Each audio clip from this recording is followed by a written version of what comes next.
Hi, welcome to the CDocs tip of the day.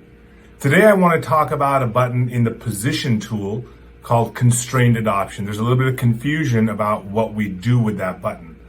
Now, the position tool is used to correct really poor proposals. You can go in, you can position, you can rotate the restorations, and you can get them to an approximate size in the shell of the restoration, and the software processes it when it goes to the next step. But the constrained adoption button, it's actually not that confusing.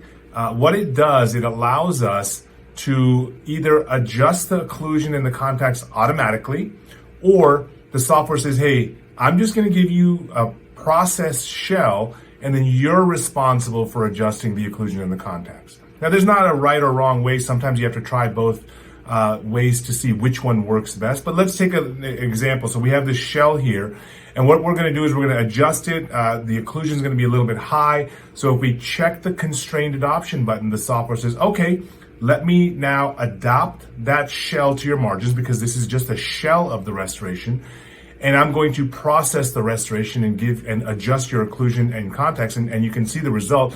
Sometimes the result is good, sometimes it's not. In this case, it's not that good. So we go back and say, listen, I think I can do a better job of adjusting the occlusion on my own. So you uncheck that box, and then it gives you the same proposal, but without adjusting the occlusion, which works out a whole lot better in some cases.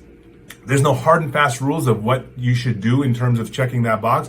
But as a general rule, what I typically recommend is in the posterior teeth, you want to check constrained adoption. It will automatically adjust the occlusion. On anterior teeth, you don't want to check it because it tends to distort the proposals. So again, no hard or fast rules here. Try it both ways and see what works, but that's all that constrained adoption does. It's a bit confusing on the name, but it automatically adjusts the occlusion in contacts, or it allows you to do it on your own.